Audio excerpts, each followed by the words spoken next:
നമസ്കാരം. Snake master പ്രോഗ്രാമിലേക്ക് ഏവർക്കും സ്വാഗതം. എന്തായാലും സ്നേക്ക് മാസ്റ്റർ ടീമിൻ്റെ വ്യത്യസ്തനായ അതിഥികളെ തേടിയുള്ള വ്യത്യസ്തമായ അനുഭവങ്ങൾ തേടിയുള്ള ഇന്നത്തെ ആദ്യത്തെ യാത്ര എത്തി നിൽക്കുന്നത് തിരുവനന്തപുരം ജില്ലയിൽ വെഞ്ഞാറമൂട് കഴിഞ്ഞ് വാമനാപുരം എത്തുന്നതിന് മുന്നേ കിഴായിക്കുളം എന്ന സ്ഥലത്താണ് നമ്മൾ നിൽക്കുന്നത്. ഇവിടെ ഒരു പ്രിയപ്പെട്ട സുഹൃത്തിൻ്റെ വീട്ടിൽ ഒരു ചേച്ചി, പാവം ചേച്ചി കുറേ കോഴിയും താറാവൊക്കെ വളർത്തി അങ്ങനെ സ്നേഹിച്ച് വളർത്തി അവരുടെ ഉപജീവനമൊക്കെ അതൊക്കെയാണ്. അപ്പോൾ ഇന്ന് കുറച്ച് നേരത്തെ രാവിലെ ഇവിടുന്ന് ഒരു കോൾ ഉണ്ടായിരുന്നു. ഇതിൻ്റെ കുറച്ച് മേളിലൊരു വീട്ടിലൊരു പാറക്കെട്ടിനകത്തൊരു വലിയ അതിഥി ഇരിക്കുന്നു. ഞാൻ പറഞ്ഞു മതിൽ പൊളിക്കാൻ പറ്റില്ല എന്ന് പറഞ്ഞു. അപ്പോൾ അവരെ ഞങ്ങൾ ഒഴിവാക്കി. അത് ഇപ്പോൾ വിളിക്കുന്നത് അവരുടെ വീട്ടിൽ കോഴിക്കൂടിനകത്തൊരു 3 കോഴിയെ കൊന്നതിന് ശേഷം ഒരു കോഴിയുടെ തല ഇങ്ങനെ വിഴുകിക്കൊണ്ടിരിക്കുന്നു. ഇപ്പോൾ നമ്മൾ എത്തുന്നതിന് മുന്നേ നേരെ കോഴിക്കൂടിൻ്റെ അടിയിലേക്ക് ഇറങ്ങി. അപ്പോൾ നമ്മൾ ആ വീട്ടിലാണ് നിൽക്കുന്നത്. അപ്പോൾ നമുക്ക് എന്തായാലും നമ്മുടെ വീടിൻ്റെ പുറകിലാണ്. ഇതുണ്ട് വിശേഷം? സുഖം. ഇതുണ്ട് വിശേഷം? സുഖം. ഇതിനകത്തൊന്നും കയറിയില്ലല്ലോ. ഇതെവിടെയാണ് കണ്ടെന്ന് പറഞ്ഞേ? അകത്തൂടെ പോയിട്ടില്ല. ആ സമയത്ത് നിങ്ങളിവിടെ ഉണ്ട്.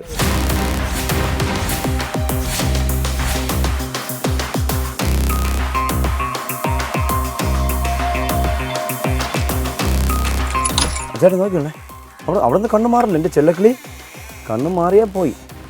അയ്യോ പാവം. അതാണെങ്കിൽ ഒരു താറാവിനെയും ഒരു നമ്മുടെ എന്താ പറയുക ടർക്കി 2 മരിച്ചു കിടപ്പുണ്ട്.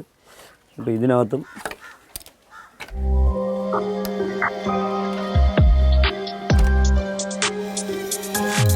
ഇതിനകത്തൊന്നേ ഉള്ള ഉള്ളിലേക്ക് വരണം. കൊന്നതിന് ശേഷം അതിന് അപ്പുറത്തൂടെ അതിൻ്റെ തല അപ്പുറത്തോട്ട് വലിച്ചു വിട്ടാൽ ഇതിനൊന്നും കഴിക്കാൻ പറ്റില്ലെന്നാണ് എനിക്ക് തോന്നുന്നു. അതിൻ്റെ ഇടയിൽ നല്ല ഉള്ളിൽ അതുകൊണ്ട് വരണം. അപ്പോൾ 3 ഒരു 2 അതിനകത്തും എന്താ ഒരെണ്ണം ഇവിടെ. അപ്പോൾ എന്തായാലും അത് കഴിഞ്ഞ് അവരിൻ്റെ അടിയിലോട്ട് ഇറങ്ങി. അപ്പോൾ നമുക്ക് എന്തായാലും ഇതിൻ്റെ താഴത്തെ ഓട്, മേളത്തെ അല്ല താഴത്തെ ഓടൊക്കെ ഒന്ന് 4 ചുറ്റും കുറച്ച് ഓട് വെച്ചിട്ടുണ്ട്. ഓട് വെച്ചിരിക്കുന്ന താഴെ താറാവ് നിൽക്കുന്നുകൊണ്ടാണ് ഓട് വെച്ചിരിക്കുന്നത്. അപ്പോൾ അതിനെ നമുക്കൊന്ന് പൊളിച്ച് നോക്കാം ഒരു സൈഡിൽ നിന്ന്. കാരണം അവിടെ നോക്കിക്കോളാം കേട്ടോ. അപ്പോൾ നമ്മളെന്തായാലും ഇവിടെ നിന്ന് ഈ സൈഡിൽ നിന്ന് ശ്രദ്ധിച്ച് നോക്കിക്കോളാം കേട്ടോ. അവിടെ വേണ്ട, മൺമട്ടി വേണമെന്നില്ല. ഞാൻ വെച്ചേക്കും. ഞാൻ വേണമെങ്കിൽ ചോദിക്കാം. നാളെ ഉണ്ട് കേട്ടോ.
ഫ്രണ്ട് നോക്കിക്കോളേ,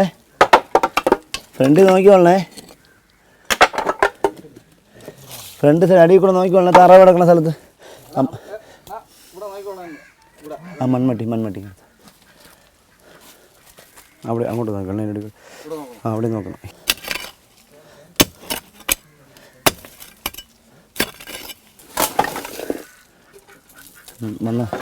വന്നാൽ നിങ്ങൾക്ക് കാണാമല്ലോ ഇവിടെ നിന്ന്.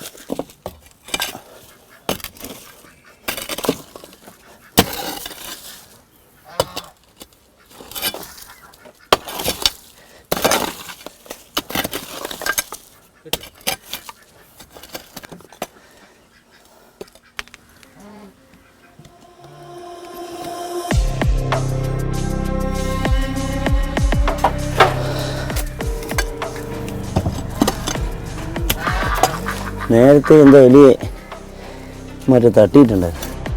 അപ്പോൾ നമ്മളിവിടെ അവിടെ നിന്ന് 5-6 ഓട് ഇളക്കി വെച്ചിട്ട് നമുക്ക് സംശയം കൊണ്ട് ഇവിടെ നിന്ന് ഇളക്കിയപ്പോൾ ഇവിടെ ഒന്ന് അനക്കം കണ്ടു. അത് ഈ ഓട്ടിൻ്റെ ഇടയിലോട്ട് കയറി. നമുക്ക് എത്ര കണ്ടത് കിട്ടും, എത്ര കണ്ട് പെട്ടെന്ന് കിട്ടുമെന്ന് നമുക്ക് പറയാൻ പറ്റില്ല. കാരണം ഈ ഓട് അനക്കും തോറത്തോട്ട് പോയി എൻ്റെ അടിയിൽ പോയാൽ 4 ചുറ്റും ഓട നമുക്കിങ്ങനെ വലിച്ചും എടുക്കാൻ പറ്റില്ല. അടിച്ചെടുത്ത് അറിയാമല്ലോ, പൊട്ടിപ്പോവും. നമ്മൾ പതുക്കെ അതിൻ്റെ ഇരിപ്പിടം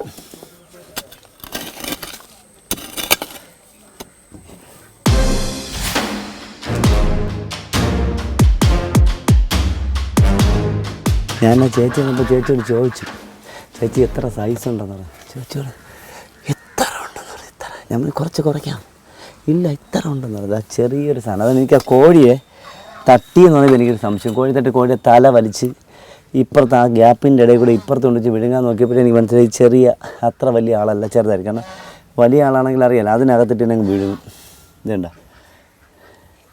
അപ്പോൾ നമ്മൾ ഒരു കാര്യം എനിക്ക് എപ്പോഴും നമ്മുടെ പ്രിയപ്പെട്ട പ്രേക്ഷകരോടും ചെടി വളർത്തുന്നവരും കിളി വളർത്തുന്നവരും പക്ഷി വളർത്തുന്നവരൊക്കെ ഞാൻ എപ്പോഴും പറയാറുണ്ട്. ഈ പാവം ചേച്ചി ഒരു സൗകര്യം എനിക്ക് എല്ലാം വളർത്തി ഉപജീവനത്തിനുണ്ട് വളർത്തുന്നത്. അപ്പോൾ നമ്മൾ എപ്പോഴും ശ്രദ്ധിക്കും ഇങ്ങനെയുള്ള സ്ഥലത്ത് കൂട് വെക്കാതിരിക്കും. കാരണം ഇതിനകത്തൊക്കെ വന്നിരുന്നിട്ട് രാത്രിയൊക്കെ ആകുമ്പോൾ അതിനകത്ത് കയറി കഴിഞ്ഞാൽ ഒരു കോഴിക്കൂടിനകത്തൊരു പാമ്പ് കയറിയാൽ ഒരു കോഴിയെ മാത്രമല്ല പിടിക്കുന്നത്. ഇപ്പം തന്നെ ഇതല്ല പാവം എത്ര രൂപയുടെ നഷ്ടം ഉണ്ടായി കാണും. മൂന്ന് ഒരു മണിത്താറാവ് അല്ല ഗൂസ് അതൊക്കെ വിലയുള്ള സാധനം. അപ്പോൾ ഇതിനെ കൊല്ലും. അപ്പോൾ ഇത് കയറി കഴിഞ്ഞാൽ ഇടയ്ക്കിടെ കുഞ്ഞുങ്ങളെ കാണുന്നില്ല. അപ്പോൾ നമ്മളെപ്പോഴും പറ്റുമെങ്കിൽ ഇങ്ങനെയുള്ള സ്ഥലത്ത് കൂട് ചേർത്ത് വെക്കാതിരിക്കും പരമാവധി. ഉണ്ടെങ്കിൽ തന്നെ അല്ലെങ്കിൽ വലയിട്ട് കളയാം.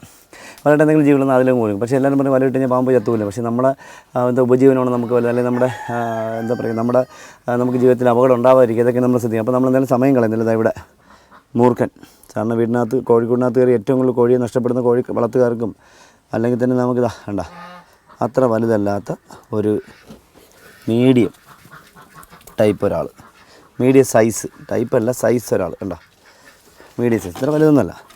പക്ഷേ ഇദ്ദേഹത്തിന് ആ കോഴി കുഞ്ഞിനെ, ആ ചെറിയ കോഴിയല്ല, ആ വലിയ ചെറിയ ഇടയ്ക്ക് വിഴുങ്ങിയൊരു കുഞ്ഞുണ്ട് ഇത്തിരി സൈസുള്ള, അദ്ദേഹം ഈസിയായിട്ട് വിഴുങ്ങിയാണ്. പക്ഷേ അദ്ദേഹത്തിൻ്റെ ബോഡി ഇപ്പുറത്തായി വേണ്ട ഇതിനകത്തുണ്ട്. ഇതൊക്കെ ഇരിക്കാനുള്ളൊരു സാഹചര്യം. ഇപ്പോൾ പരമാവധി നിങ്ങൾ പറ്റുമെങ്കിൽ ഇങ്ങനെയുള്ള സാഹചര്യങ്ങൾ കണ്ട. അവൻ്റെ സ്ഥിരം റൂട്ടാണെന്നുണ്ടെങ്കിൽ പാറക്കെട്ട് കണ്ട. അവൻ കറക്റ്റ് പാറയിലേക്കാണ് പോകുന്നത് കണ്ട. അപ്പോൾ ഇന്ന് മേളത്തെ വീട്ടിൽ കണ്ടു എന്ന് പറഞ്ഞത് ഇതാണെന്ന് എനിക്ക് തോന്നുന്നില്ല.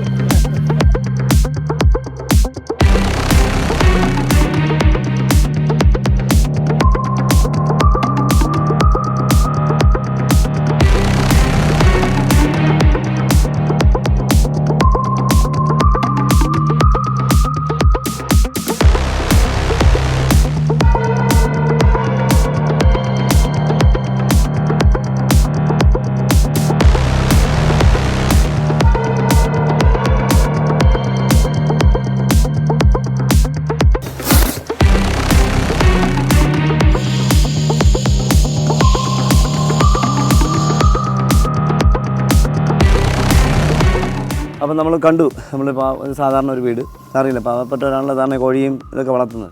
അപ്പോൾ ആ പ്രിയപ്പെട്ട സഹോദര വീട്ടിൽ ഇതിന് മുന്നേയും കൂട്ടിക്കയറി കുഞ്ഞിനെയൊക്കെ പിടിച്ചിട്ട് പോയിരുന്നത്. അപ്പോൾ ഇത് ഒരു പ്രാവശ്യം ഒരു പാമ്പോ ചേരയോ ഭക്ഷണം തേടി നമ്മുടെ വീട്ടിൽ വന്നാൽ അവർ ആ പരിസരത്ത് എവിടെയെങ്കിലും ജീവനോടെ ഉണ്ടെങ്കിൽ കൃത്യമായിട്ട് 2 ആഴ്ചയോ 3 ആഴ്ചയോ അല്ലെങ്കിൽ ഒരു മാസം കഴിഞ്ഞിട്ട് കൃത്യം ആ കൂട്ടിലെത്താൻ സാധ്യത കൂടുതലാണ്. അപ്പോൾ നമ്മൾ എന്താണ് ചെയ്യേണ്ടത്? നമ്മൾ ആ പഴീൻ്റെ പരമാവധി ഇവർക്ക് ഇരിക്കാനുള്ള അവസരം കൊടുക്കാൻ. ഇപ്പോൾ നമുക്കറിയാം ഇവരെ കൊണ്ട് ആ ബാക്കിലത്തെ മതിലൊന്നും അടയ്ക്കാൻ പറ്റത്തില്ല. കാരണം അത് ആരുടെയോ മതിലാണ്, അതിൽ മുഴുവനും ഹോളാണ്. അപ്പോൾ കുറച്ച് ഇങ്ങോട്ട് മാറ്റി ഒരു കൂട് വെച്ച് കുറച്ച് ഹൈറ്റ് ചെയ്ത് ഒരു തൂണ് വെച്ചിട്ട് അതിൻ്റെ പുറത്ത് ഹൈറ്റ് ചെയ്ത് വെച്ചാൽ ഇവരുടെയൊക്കെ ശല്യങ്ങൾ അവർക്ക് ഉണ്ടാവില്ല. അപ്പോൾ എല്ലാ വീട്ടിലും തന്നെ കർഷകരായ ഒരുപാട് ഇപ്പോൾ ഞാൻ ഇന്നാളൊരു ഇറച്ചിക്കോഴി വളർന്ന പാവപ്പെട്ട ഒരു മനുഷ്യൻ പലിശയ്ക്കൊക്കെ എടുത്ത് അതെങ്കിൽ ബ്ലൈഡ് ബാങ്കിൽ നിന്ന് പലിശയ്ക്ക് എടുത്ത് ഒരു കോഴി ഫോൺ തുടങ്ങി. സ്ഥലം ഞാൻ പറഞ്ഞില്ല, അദ്ദേഹം അന്ന് ഞാൻ പറഞ്ഞ എപ്പിസോഡ് ഉണ്ടാകുന്ന എടുക്കാമെന്നപ്പോൾ വേണ്ട ദുരേഷ് എന്തായാലും എനിക്ക് ഇത്രയും പോയി, ഇനി അത് മറ്റുള്ളവരെ കൂടെ അറിയിക്കണം. ഒരു 100-150 കോഴി കൂട്ടിനകത്ത് ഒരു പാമ്പ് 2-3 ദിവസം കൊണ്ട് അതിനകത്തിരുന്ന് എല്ലാത്തിനും ഒരു 10-100-150 അടുപ്പിച്ച് ദിവസങ്ങൾ തന്നെ കൊന്നു എന്ന് പറയും. അപ്പോൾ ഇതൊക്കെ ആകുമ്പോൾ അവർക്ക് മനസ്സ് മടിക്കും ബിസിനസ് ചെയ്യുന്നവർക്ക്. അപ്പോൾ അതൊക്കെ സൂക്ഷിക്കണം. നമ്മൾ പഴയ പരാതി ഇവർക്കൊന്നും ഇരിക്കാനുള്ള അവസരം ഉണ്ടാക്കി കൊടുക്കാതിരിക്കുക, ശ്രദ്ധിക്കേണ്ട സമയമാണ്. കാരണം അണലിയുടെ പ്രസവം തീരുന്നു. ഇനിയിപ്പോൾ ഈ മാസം കഴിഞ്ഞ് അടുത്ത മാസം ഈ മാസം പകുതിയാകാൻ പോകുന്നു. അടുത്ത മാസം പകുതിയായി കഴിഞ്ഞാൽ അണലിയുടെ പ്രസവം മൊത്തം കഴിയുന്നു. പിന്നെയുള്ളതെല്ലാം വീട്ടിൻ്റെ പരിസരങ്ങളിലോ അല്ലെങ്കിൽ വീടിൻ്റെ അടുത്തുള്ള ചപ്പ് ചവൽ കൂട്ടി വെക്കുന്നിടത്തൊക്കെ അണലിയുടെ സാന്നിധ്യം കാണാൻ സാധ്യത കൂടുതലാണ്. അപ്പോൾ നമ്മൾ ശ്രദ്ധിക്കണം. മുറുക്കൻ പാമ്പ് അതിഥിയുടെ മുട്ടകൾ വിരിഞ്ഞ് തീരാറായി. ഈ മാസം ഇപ്പോൾ ലാസ്റ്റ് ആകുമ്പോൾ അത് കഴിഞ്ഞു. പക്ഷേ അത് കഴിഞ്ഞിട്ട് കുറച്ചുകൂടെ കഴിഞ്ഞിട്ട് മാത്രമേ അണലിയുടെ പ്രസവം കഴിയുകയുള്ളൂ. അപ്പോൾ നമുക്കറിയാമല്ലോ ഒരു അണലി പ്രസവിച്ച് കഴിഞ്ഞാൽ കുഞ്ഞുങ്ങളുടെ എണ്ണം, ഒരു മുറുക്കൻ പാമ്പ് മുട്ടയിട്ടാലുണ്ടാകുന്ന കുഞ്ഞുങ്ങളുടെ എണ്ണം. ഇപ്പോൾ ഞാൻ പേരൂർക്കട ഒരു വീട്ടിൽ പേരൂർക്കട പോലീസിൻ്റെ പെണ്ണിക്കൂടെ മണ്ണാമൂലേക്ക് പോകുമ്പോൾ വലയ സൈഡിൽ മൂന്നാമത്തെ വീട്ടിൽ ഞാൻ ആദ്യം ഒരു ദിവസം പോയി ഒരു കുഞ്ഞിനെ കിട്ടി. ഒരു ദിവസം പോയി എന്ന് വെച്ചാൽ എല്ലാ കുഞ്ഞുങ്ങളും വിരിഞ്ഞ് പുറത്തേക്ക് പോയി. അവരുടെ തൊഴുത്തിൻ്റെ അടിയിൽ നമുക്ക് വേറെ ഒന്നും ചെയ്യാനില്ല.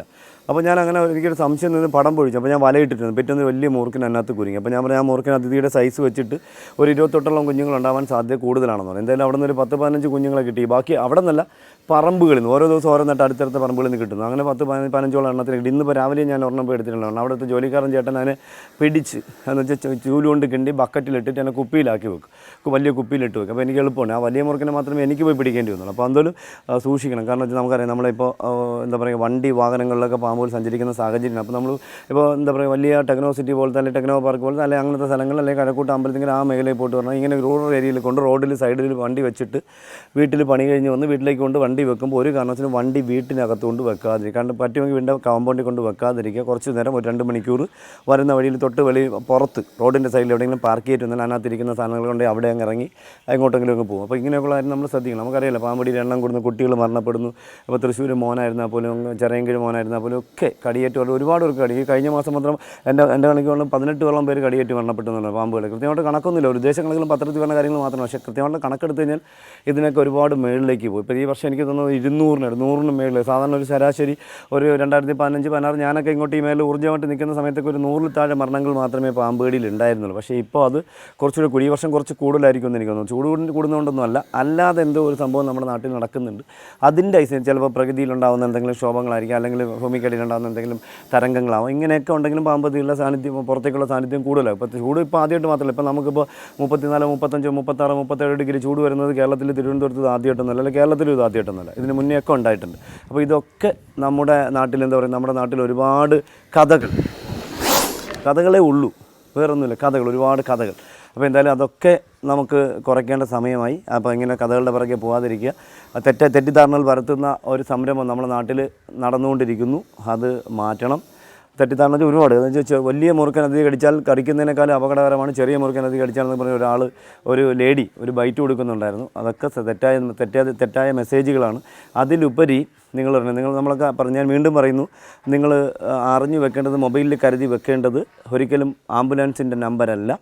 നമ്മൾ കരുതി വെക്കേണ്ടത് നമ്മുടെ അടുത്തുള്ള, നമ്മൾ തിരുവനന്തപുരം ജില്ലയ്ക്കകത്തുള്ള ആൻറ്റിവനം ചെയ്യാൻ കഴിവുള്ള ഹോസ്പിറ്റലുകൾ. ഇപ്പോൾ ഞാൻ ആവർത്തിക്കുന്നു, ഒരിക്കലും താലൂക്ക് ഹോസ്പിറ്റലുകളൊന്നും അവരെ കുറ്റം പറഞ്ഞൊന്നും കാര്യമില്ല. താലൂക്ക് ഹോസ്പിറ്റലിൽ കൊണ്ടുപോകാതിരിക്കുക. എത്രയും പെട്ടെന്ന് ആൻറ്റിവനം ചെയ്യാൻ കഴിവുള്ള ഹോസ്പിറ്റലുകളുടെ പേര് ബസ് സ്റ്റോപ്പിലോ വെയിറ്റിംഗ് ഷെഡിലോ അല്ലെങ്കിൽ അങ്ങനെ സ്ഥലങ്ങളിലൊക്കെ പ്രദർശിപ്പിക്കുന്നത് അനിവാര്യമായിരിക്കും, നല്ലതായിരിക്കും. റെസിഡൻസ്, ക്ലബ്ബ്, റോട്ടറി ഇങ്ങനെയൊക്കെയുള്ള സ്ഥലങ്ങളിൽ അവർ ചെയ്യേണ്ടത് അവരുടെ മെയിനായിട്ടുള്ള സ്ഥലങ്ങളിലൊക്കെ ഈ ആൻറ്റിവനം ചെയ്യാൻ പറ്റുന്ന ഹോസ്പിറ്റലിൻ്റെ പേര് ഒന്ന് പേപ്പറിലല്ല എന്താ പറയുക, ഫ്ലക്സിലൊക്കെ ഒന്ന് പ്രദർശിപ്പിക്കുന്നത് നന്നായിരിക്കും. ഒരിക്കലും നിങ്ങൾ കിട്ടുന്ന വാഹനം, ഒരിക്കലും പാമ്പ് കടിയിൽ ആംബുലൻസ് തിരക്കിയിരിക്കരുത്, കാത്തിരിക്കരുത്. കിട്ടുന്ന വാഹനം ഏതാണോ അതിൽ എത്രയും പെട്ടെന്ന് ആൻറ്റിവനം ചെയ്യാൻ കഴിവുള്ള ഹോസ്പിറ്റലിൽ എത്തിക്കുക. ഒരിക്കലും നിങ്ങൾ സ്വയം ചികിത്സ ചെയ്യാതിരിക്കുക. ഇതൊക്കെ നമ്മൾ സ്വയം ചികിത്സ ചെയ്തിട്ടാണ് നമുക്ക് ഒരുപാട് എന്താ പറയുക പാമ്പടിയുടെ മരണങ്ങൾ ഉണ്ടാകുന്നതുള്ളത് കൂടി ഞാൻ നിങ്ങളെ ഓർമ്മിപ്പിക്കുന്നു. ഒരുപാട് നമ്മൾ നമ്മുടെ സ്വന്തമായിട്ട് നമ്മൾ എന്തെങ്കിലും തീരുമാനിച്ചിട്ട് നമ്മൾ ആദ്യമുള്ള നഴ്സിംഗ് ഹോമിൽ കൊണ്ട് അല്ലെങ്കിൽ വൈദ്യൻ്റെ വീട്ടിൽ കൊണ്ട് ഇങ്ങനെ കൊണ്ടുപോകുമ്പോൾ നമ്മൾ ഒരുപാട് ഡിലേ ആവുന്നു. ഇപ്പോൾ നമുക്ക് ഗോൾഡൻ അവർ ഒരു മണിക്കൂർ എന്നൊക്കെ പറഞ്ഞാൽ 1 മണിക്കൂറിന് മുന്നേ ഗോൾഡൻ അവർ എന്ന് ഡോക്ടർ പറഞ്ഞാൽ 1 മണിക്കൂറാണ്. പക്ഷേ 1 മണിക്കൂറൊന്നുമല്ല, അത്രയും എടുക്കാൻ പാടില്ല. എത്രയും പെട്ടെന്ന് ആൻറ്റിവനം ചെയ്യാൻ കഴിവുള്ള ഹോസ്പിറ്റലിൽ എത്തിച്ചു കഴിഞ്ഞാൽ നമുക്ക് ആ പാമ്പടിയിട്ടാണ്ട് ജീവൻ നമുക്ക് തിരിച്ചു കൊണ്ടുവരാൻ പറ്റും. നിങ്ങൾ എപ്പോഴും ഓർമ്മിക്കുക, ഒരിക്കലും നിങ്ങൾ വെയിറ്റ് ചെയ്യുന്നത് അപകടമാണ്. അപ്പോൾ എന്തായാലും വളരെ സന്തോഷമുണ്ട്. നമ്മുടെ ഈ വേനലിൽ നമുക്ക് ഒരുപാട് കോൾ, എനിക്കൊന്ന് ഡെയിലി 10, 15, 16 കോളുകൾ ശരാശരി കിട്ടുന്നുണ്ട്. ഇപ്പോൾ എനിക്ക് തോന്നുന്നത് കൂടുതലും കുഞ്ഞന്മാരാണ്. മെനിയാന്ന് ടീമില്ലാത്തതിൻ്റെ എനിക്ക് 17 മൂർക്കൻ പാമ്പിൻ്റെ കുഞ്ഞുങ്ങളെ ഓരോ വീട്ടിൽ നിന്ന് ഇവിടുന്ന് ഒരു വീട്ടിൽ എടുത്തിട്ട് ഞാൻ അടുത്ത സ്ഥലത്ത് പോകുമ്പോൾ അടുത്ത വീട്ടിൽ നിന്ന് വിളിക്കും. അവിടെ ഒരെണ്ണത്തിനെ കണ്ടു. അവിടെ നിന്ന് എടുത്തിട്ട് കുറച്ച് കഴിഞ്ഞാൽ വേറൊരു സ്ഥലത്തേക്ക് പറഞ്ഞ് അയ്യോ അതിൻ്റെ 6ാമത്തെ വീട്ടിൽ നിന്ന് കൊണ്ടുപോകും. അങ്ങനെ 15-16ഓളം അതിഥികളെ എനിക്ക് പിടികൂടാൻ കഴിഞ്ഞു. ഒരു ദിവസം കുഞ്ഞന്മാർ ഓരോന്നോരോന്നിട്ട്. പിന്നെ വലിയ അതിഥികൾ ചേരയും ചുരുട്ടയും മുറുക്കനും എല്ലാവരും കിട്ടുന്നുണ്ട്. എന്തായാലും ഈ പറമ്പ് വൃത്തിയാക്കുമ്പോൾ എനിക്ക് എൻ്റെ പ്രിയപ്പെട്ട പ്രശ്നം പറയാനുള്ള എൻ്റെ തൊഴിലുറപ്പിൻ്റെ അമ്മമാരോട് എനിക്ക് താഴ്മയായിട്ടൊരു അഭ്യർത്ഥന, ഒരു കാരണവശാലും നിങ്ങൾ മണ്ടത്തരം കാണിക്കാതെ കൈയുണ്ടെന്ന് ഒരു ചപ്പും വാരാതിരിക്കുക. ഒക്കെ വെറുതെ കടി വാങ്ങിച്ച് പിടിക്കരുത്. കാരണം പാമ്പിനറിയില്ല നമ്മൾ തൊഴിലുറപ്പിൻ്റെ ചെയ്യുന്ന ആൾക്കാരാണ്, നമുക്ക് കഷ്ടപ്പെടുന്നവരാണ്, നമ്മൾ ബുദ്ധിമുട്ടുന്നവരാണെന്ന് അവർക്കറിയില്ല. അവരിരിക്കുന്ന സമയത്ത് പെട്ടെന്ന് നമ്മളൊന്ന് എന്താ പറയുക, പെട്ടെന്ന് ചെന്ന് ചപ്പ് വാരുമ്പോൾ കടി കിട്ടും, അപകടമാണ്. ഒരു കാരണവശാലും മണ്ടത്തരം കാണും. പിന്നെ അതൊരു ഗംബൂട്ട് വീണ്ടും ഞാൻ ആവർത്തി. ഇപ്പോഴും ഞാൻ അടുത്ത കാലത്ത് തൊഴിലുറപ്പിൻ്റെ പണി നടക്കുന്ന അമ്മമാരുടെ അടുത്തൊക്കെ പോയിട്ട് അവർ ഗംബൂട്ടിനൊന്നും ഞാൻ കുറേ നാളുകൊണ്ട് വരുന്നത്. അന്ന് അമ്മമാർ എന്ന് വെച്ചാൽ എന്തുകൊണ്ടാണത് അവർ കേൾക്കാത്തത് കിട്ടുമെന്ന് എനിക്കറിയില്ല. ഞാൻ വാങ്ങിച്ചു കൊടുക്കാൻ ഇല്ലാത്തതുകൊണ്ടാണ്, അതിന് വാങ്ങിക്കാൻ പറ്റാത്തത് കൊണ്ടാണ്. അത് നിങ്ങൾ സൂക്ഷിക്കണം. ഗംബൂട്ട് നിർബന്ധമായിട്ട് മുട്ടുവരെയുള്ള എന്താ പറയുക റബ്ബറിൻ്റെ ഷൂ നിങ്ങൾ ധരിക്കണം. അത് പിന്നെ കയ്യിൽ ധരിക്കണമെന്ന് ഞാൻ പറയില്ല. കാരണം കയ്യിൽ കമ്പി കൊണ്ട് വലിച്ചാലും നമുക്ക് അത് എന്താ പറയുക, അതിന് നമുക്ക് ചപ്പിനെ വലിച്ച് നീക്കി കഴിഞ്ഞാൽ അതിനകത്തുള്ള അരിജന്തുക്കൾ ഇറങ്ങി ഇപ്പോൾ 1 മിനിറ്റ് കഴിഞ്ഞാൽ എടുത്തുകൊണ്ട് പോയി നിങ്ങൾക്ക് അപകടം ഉണ്ടാകും. പുല്ലരിയുന്നവർ എൻ്റെ അമ്മേൻ്റെ ചെറുപ്പത്തിൽ CTS ആയിരുന്നു. പുല്ലരിഞ്ഞ് ഇങ്ങനെ അടുത്തടുത്ത് ഓരോ സ്ഥലത്തെടുത്ത് ഇങ്ങനെ അടുക്കി വെച്ചിട്ട് അമ്മ അതേപടി വെച്ച് കയറിട്ട് കെട്ടിക്കൊണ്ട് ഞാനൊക്കെ കൂടെ പോകും. കെട്ടിക്കൊണ്ട് വന്ന സമയത്ത് നമ്മൾ ചുവന്ന് അമ്മ ചുമ്മിക്കൊണ്ട് വന്ന് ശ്രീയായിരുന്നു 1 കിലോമീറ്റർ എൻ്റെ വീട്ടിൽ കൊണ്ടുവന്നത്. അമ്മ പുല്ല് ഇട്ടിട്ട് ഒരു തട്ടിൽ വാരി വെക്കും. അങ്ങനെ പുല്ല് കൊണ്ടിട്ട് കെട്ട് പൊട്ടിക്കുന്ന സമയത്ത് അതിനകത്തുനിന്ന് മൂർക്കൻ്റെ കുഞ്ഞിറങ്ങിയ സംഭവമുണ്ട്, ചേര വന്ന സംഭവം, ഒരുപാട് അനുഭവങ്ങളുണ്ട്. അത് ഈ അടുത്ത കാലത്ത് കോളിഫ്ലവറിനകത്ത് ഞാനിവിടെ നമ്മുടെ ഈ എന്താ പറയുക കല്ലയത്തിനടുത്തൊരു വീട്ടിൽ ഇപ്പോൾ ഒരു 4-5 ദിവസമായുള്ളൂ. കല്ലയത്തിനടുത്തൊരു വീടുന്ന് ഹൈജീനിക്കാണ്, നല്ല സൂപ്പർ വീട്, ഒരു സാധനം കയറാൻ നിവർത്തിയില്ല. അതിനകത്ത് ചെറിയ തെയ്യം പാമ്പ് എന്നറിയപ്പെടുന്ന പാമ്പിൻ്റെ കുഞ്ഞുണ്ടായിരുന്നു, പടചൂടി പാമ്പ് എന്നറിയപ്പെടുന്ന കീൽ ബാക്കിൻ്റെ കുഞ്ഞ് ഒരാഴ്ചയിലായിട്ട്. അപ്പോൾ നമ്മൾ പുറത്തുനിന്ന് കൊണ്ടുവരുന്ന മലക്കറി ഇങ്ങനത്തെ സാധനങ്ങൾക്കകത്തൊക്കെ ഈ ചെറിയ അതിഥികളുടെ വരാൻ സാധ്യതയുണ്ട്. അപ്പോൾ ഇങ്ങനെ കൊണ്ട് നിങ്ങൾ ശ്രദ്ധിക്കണം. കാരണം ഒരു കാരണത്തിലും ഈ എന്താ കോളിഫ്ലവർ എന്ന് പറഞ്ഞ സാധനം കൊണ്ടുവരുമ്പോൾ നിങ്ങൾ ഒരിക്കലും അത് കയ്യിൽ ഇങ്ങനെ എടുത്ത് നോക്കണം. ഒന്ന് നോക്കിയിട്ടൊക്കെ നിങ്ങൾ വീടിനകത്ത് കൊണ്ടുപോയി. ഇതിനകത്തൊക്കെ ചെറിയ അതിലിരുന്ന് വരുന്നുണ്ട്. ഇതൊക്കെ നമ്മൾ അപകടങ്ങൾ വിലയ്ക്ക് വാങ്ങിക്കാനുള്ള സാഹചര്യം ഉണ്ടാവും. ഇതൊന്നും നിങ്ങൾ ഒരിക്കലും നിങ്ങൾ മണ്ടത്തരങ്ങൾ കാണിക്കാതിരിക്കുക. അപ്പോൾ കണ്ടല്ലോ നമ്മളെന്ന് പ്രിയപ്പെട്ട നമ്മുടെ സഹോദരിയുടെ വീട്, നമ്മുടെ സഹോദരൻ്റെ വീട്ടിൽ നമ്മളിന്ന് അത്യാപൂർവമായിട്ട് ഇവിടെ ഇതിന് മുന്നേ പാമ്പിനെ കാണുന്നത് പാമ്പ് അവർക്ക് പുത്തരിയൊന്നും അല്ല, പക്ഷേ കോഴിയെ കൊല്ലുന്നത് ഇതിപ്പോൾ അനുഭവം കുറേ ആയി. ഇന്നിപ്പോൾ വലിയ 3 നദികളാണ് കൊന്നത്. അപ്പോൾ നിങ്ങൾ കഴിവിൻ്റെ പരമാവധി ശ്രദ്ധിക്കണം. പറ്റുമെങ്കിൽ നിങ്ങൾ കോഴിക്കൂട്ടിൻ്റെ 4 ചുറ്റും ഇത് ഞാൻ ഉറപ്പായിട്ട് പറയുന്നു, ഒരു നിങ്ങൾക്ക് അതിന് നിങ്ങൾക്ക് എന്താ പറയുക, നിങ്ങൾക്ക് ഉപകാരം ഉണ്ടാവും. നിങ്ങൾ 4 ചുറ്റും കുറച്ച് വെള്ളം നനയ്ക്കുന്നതിന് ശേഷം ഒരു 1/2 ലിറ്റർ മണ്ണെണ്ണയോ ഡീസലോ വാങ്ങിയിട്ട് കോഴിക്കൂടിൻ്റെ 4 ചുറ്റും ആ വെള്ളത്തിൽ നിന്ന് സ്പ്രേ ചെയ്ത് കൊടുത്തു കഴിഞ്ഞാൽ അതുവഴിയൊക്കെ പാമ്പുകൾ വരാതിരിക്കുന്നതായിട്ട് നിങ്ങൾക്ക് കാണാൻ പറ്റും. ഇവിടെ ഒന്നും പാമ്പിൻ്റെ ശല്യം ഉണ്ടാവും, കോഴിക്കോട്ടൊന്നും ശല്യം ഉണ്ടാകത്തില്ല. അപ്പോൾ ഇതൊക്കെ നിങ്ങൾ ശ്രദ്ധിച്ചാൽ മതി. എന്തായാലും നല്ല ചൂടത്താണ് നമ്മളിരിക്കുന്നത്, നല്ല കാട്, നല്ല മഴക്കാറുണ്ട്, നല്ല പെട്ടെന്ന് വീണ്ടും നല്ല മഴ ഉണ്ടാവട്ടെ. എല്ലാവരും നല്ല എന്താ പറയുക ചൂടൊക്കെ മാറി പാമ്പിൻ്റെ സാന്നിധ്യം കുറയുന്നൊന്നും ഞാൻ പറയില്ല. വെള്ളം കൂടിയാലും പാമ്പിൻ്റെ എണ്ണം കൂടും, വെള്ളം കുറഞ്ഞാലും പാമ്പിൻ്റെ എണ്ണം കൂടുന്നുള്ള കൂടി ഓർമ്മിപ്പിക്കുന്നു. എന്നാലും വളരെ നമ്മൾ ഇതിനകത്ത് ചാക്കിലാക്കുകയാണ്.